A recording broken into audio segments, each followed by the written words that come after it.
সকালবেলা দারুণ সুন্দর হাওয়া দিচ্ছে। আজকে আর ফ্যান চালাতে হয়নি, আর আমি বসে পড়েছি চা খেতে,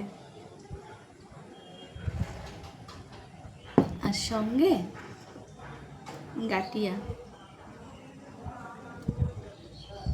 ওকে চানাচুর দিয়েছিলাম, ও গাটিয়া, ডাল ভাজা, বাদাম, এগুলো প্রতিদিন আমার জন্য রেখে দেয়, আর আমি চায়ের সাথে ওইগুলোকে খাই। তো আজকেও তার ব্যতিক্রম হয়নি। কি দারুণ হাওয়া দিচ্ছে না। ছাদে যাবো, জামা কাপড় এখনো মেলা হয়নি। ঘর বারান্দাগুলো ঝাড় দেওয়া হয়েছে, বিছানা তোলা হয়েছে, মেয়েদের ছানা খাওয়ানো হয়েছে, দেবো স্নান করে পুজো করে নামলো। আমি এলাম, ও চা খাওয়া হয়ে গেছে, ব্যালকনিতে বসে বসে গান শুনছে, আর আমি এলাম চা খেতে। চলো চাটা খাই। হ্যালো বন্ধুরা, গুড মর্নিং। তোমরা সবাই কেমন আছো? আশা করছি তোমরা যে প্রান্ত থেকে আমার ব্লগটি দেখছো সকলে সুস্থ এবং ভালো আছো। হ্যাপি উইথ সুমিত্রা ব্লগসের একটা নতুন ব্লগে তোমাদেরকে স্বাগত। আমার এই ছোট্ট পরিবারে তোমাদের আমন্ত্রণ রইল। ঠান্ডা ঠান্ডা ওয়েদার, তো গরম চাটা ভালোই লাগছে। আজকে রবিবার, এখন বাজে সকাল 9টা। আমি ঘুম থেকে উঠেছি কটা, 7:30 হবে। এই কাজগুলো, বাসি জামা কাপড় ধোয়া, নিজে ফ্রেশ হওয়া, ঝাড় দেওয়া, মোছামুছি হয়নি, শুধু ব্যালকনিটা মুছেছি আর ঠাকুরের জায়গাটা মুছেছি, এই দুটো মোছা হয়েছে, মোছা এখনও কিচ্ছু হয়নি। মুছবো এবার। চাটা খেয়ে নিই, ওকে চাটা খাইয়ে দিলাম, এইবার মোছামুছি করব। এই দেখো, ওর স্নান করে ঠাকুরকে পুজো দেওয়া হয়ে গেছে। বলি না, সকালবেলা ওর প্রথম কাজ। অন্ধকার হয়ে গেছে, সেই জোরে বৃষ্টি এসছে। এই যে বাবুর জন্য কাড়া, প্রচন্ড জ্বর এসছে বাবুর, জানো তো, ধুম জ্বর এসছে।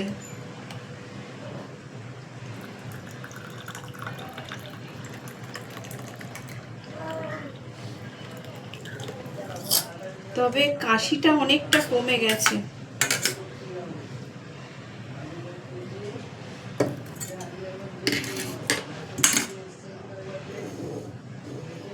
চল ওকে কাড়াটা দিয়ে আসি।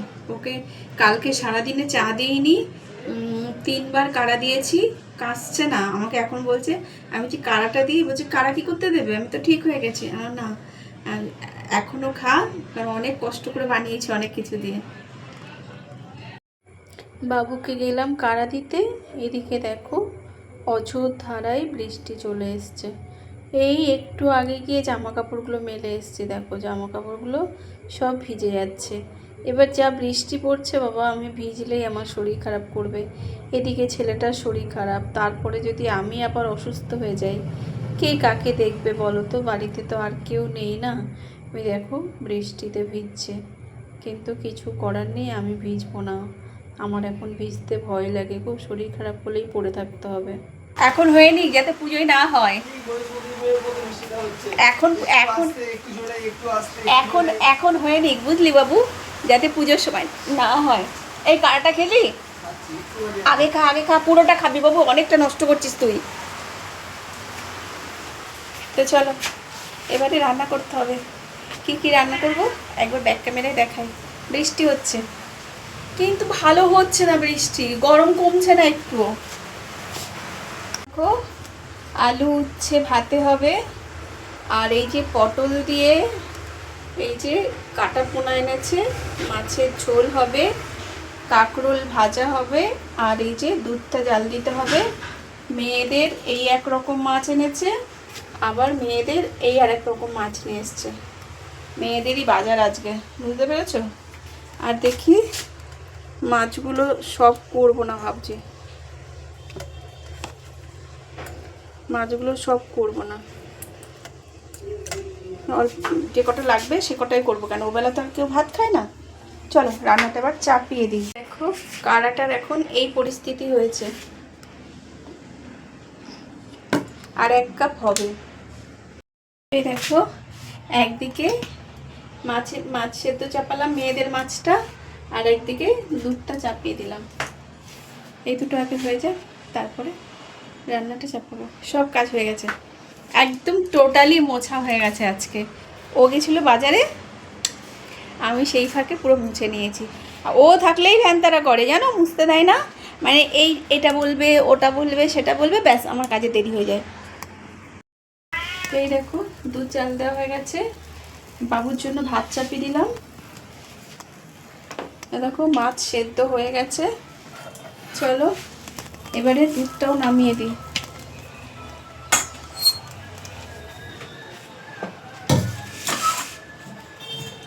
ওদের আগে ভাত দিতে হবে, মাথা খারাপ করে দিচ্ছে। এ দেখো ভাত হয়ে গেছে, এবার বাবুকে খেতে দেবো। বাবুকে বললো আগে স্নানটা করে নে, একবারে ভাতটা খেয়ে নেবে। চলো এবারে কাঁকরোলটাকে ভাজা চাপিয়ে দিই।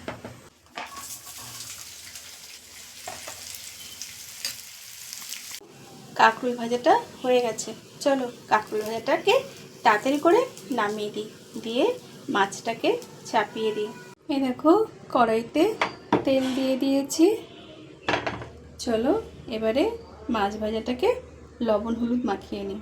আমি রাত্রি তখন কটা বাজে, 2টো 2:30 বাজে, দেখছি বাবুর ঘরে লাইট জ্বলছে।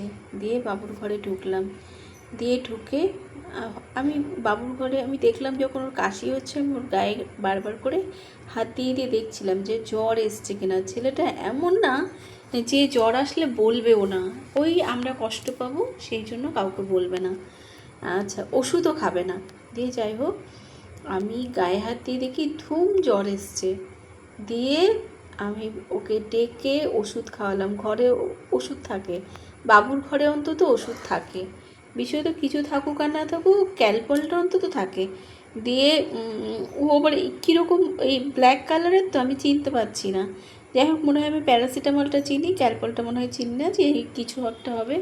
বাবুকে টেনে তুললাম, টেনে তুলে এ বাবা এটা ক্যালপল বললো হ্যাঁ। দিয়ে দেখালাম, দিয়ে ওষুধটা খাওয়ালাম। তারপরে সকালবেলা দেখি বেহুশ হয়ে ছেলেটা ওরকম পড়ে রয়েছে।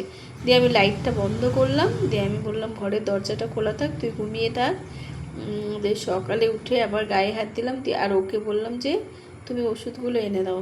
দিয়ে দিয়ে বললো, আমাকে বললো যে কী ওষুধ লাগবে। তো আমি জানি যে মনা মানে আমাদের বাড়িতে কারোর কিছু হলে সত্যি কথা বলতে ডাক্তারখানায় অতটা যাই না, মানে খুব সেরকম সিরিয়াস কিছু না হলে ডাক্তারখানায় যাই না।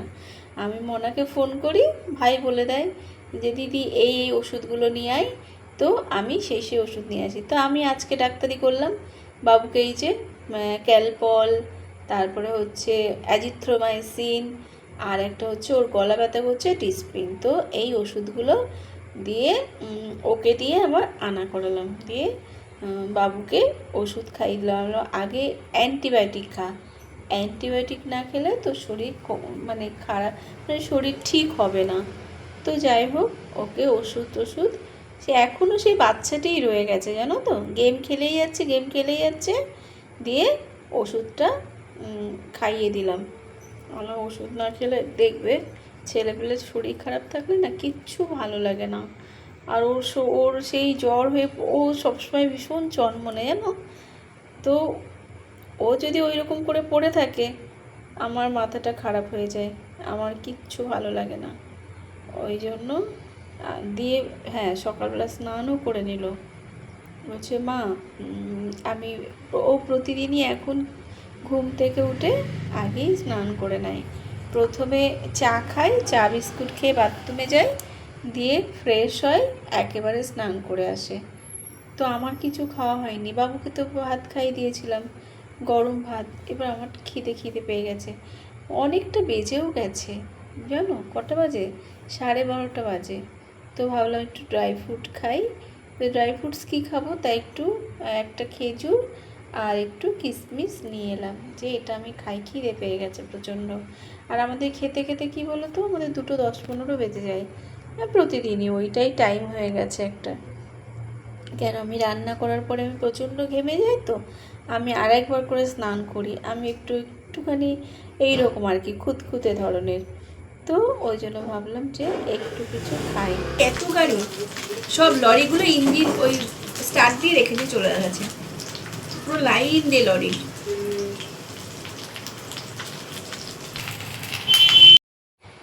দেখো মাছগুলো বেশ সুন্দর করে লাল লাল করে ভেজেছি। মাছগুলোকে আজকে পাতলা করে ঝোল করব। কেন বলো তো, আজকে মাটন চিকেন কিচ্ছু আনতে মানা করেছি। মানে বাবুর তো প্রচণ্ড জ্বর, প্রচণ্ড শরীর খারাপ, ওর মুখে কিছু খেতে ভালো লাগছে না।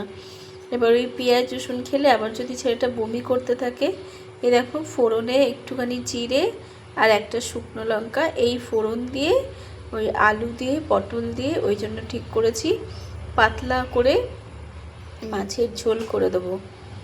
তো তাই ওই জন্য পটলই কেটে নিয়েছি। ভেবেছিলাম কাঁচকলা দিয়ে মাছের ঝোলটা করবো, তা দেখছি ফ্রিজে কাঁচকলা নেই। আর ওকেও বলা হয়নি প্রথমে, ওকে বলেছিলাম মাছ আনবে, তুমি মাংস কোনো রকম মাংস নিয়ে এসো না, কেন এমনিতেই ছেলেটা মাংস টাংস খেতেও চাইছে না। আর দেখবে জ্বর হলে কিছু ভালো লাগে না। কালকে রাত্রিবেলা বলছে রুটি এনেছে, রুটি আমাদের প্রতিদিনই কিনে নিয়ে আসে, তো রুটি নিয়ে এসেছিলো।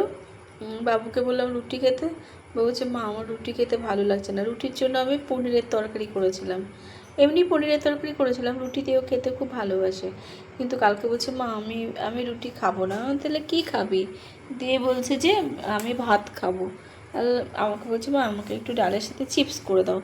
আমি বললাম চিপস দিয়ে, আমি তো খেতে গেছিলাম, আমি তো ওই যে খেতে গেছিলাম বলতে মন্দিরে গেছিলাম, মন্দির থেকে বললো যে মাইমারা বারবার করে বললো, তারপরে দেখলাম ঠাকুরের প্রসাদ। হ্যাঁ ঠিক আছে চলো, আমি জানি রুটি কিনে নিয়ে আসবে, রুটিগুলো ফ্রিজে ঢোকানো রয়েছে। তো যাই হোক, তো বাবু বললো যে না মা আর একটা কী যেন বললো, মা আমাকে এইটা একটু করে দেবে। আর হ্যাঁ ঠিক আছে কোনো ব্যাপার না, আমি করে দিচ্ছি। তো সেটাই করে দিলাম। তো এই দেখো রান্না হয়ে গেছে, রান্না বিশেষ কিছু করিনি। এই যে আলু দিয়ে পটল দিয়ে মাছের ঝোল, কাঁকরোল ভাজা করলাম, আর এই যে মেয়েদের মাছগুলো সেদ্ধ, একটা মাছ সেদ্ধ করেছি, আর এই যে ভাত হয়ে গেছে উচ্ছে দিয়ে আলু দিয়ে ভাতে দিয়ে ভাতটাকে করলাম। আর হ্যাঁ ফ্রিজে আছে ডালও আছে আর পনিরের তরকারিও আছে। তো আজকে দুপুরে রবিবারের দুপুরের আজকে এই খাওয়া দাওয়া। বহুদিন বাদে রবিবারের দুপুরে মাছ হয়েছে, মানে হয় চিকেন নয় মাটন কিছু একটা হয়, কিন্তু ছেলেটা খেতে না চাইলে আর ভালো লাগে নিজেদের খেতে বলো, ওই জন্য এরকম করলাম। আজকের মতো ব্লগটা এখানে এন্ড করছি। সবাই ভালো থেকো, সুস্থ থেকো, আনন্দে থেকো। আর আমার ব্লগ কেমন লাগছে অবশ্যই কিন্তু জানিও, তোমাদের কমেন্টগুলো পড়তে আমার ভীষণ ভালো লাগে। চেষ্টা করব এবার থেকে তোমাদের কমেন্ট একটা কি দুটো প্রত্যেক দিন পড়ে শোনানোর। কে কে তোমরা কমেন্ট করেছো, তোমাদের নামগুলো কেমন। তো সঙ্গে থাকো, ভালো থেকো, সব খুলে দেখা হচ্ছে আবার একটা নতুন পর্বে। ততক্ষণের জন্য টাটা। অন্ধকার হয়ে এলো, আমি জামাকাপড়গুলো তুলে নিয়ে এসেছি, আর রিস্ক নেব না। মোটামুটি শুকিয়ে গেছে, 4 ভাগে 3 ভাগ শুকিয়েছে, 1 ভাগ শুকায়নি, ওই 1 ভাগটা থাক, পরে হবে। ওটা ব্যালকনিতে মেলে দিয়েছি, যা হবে হবে।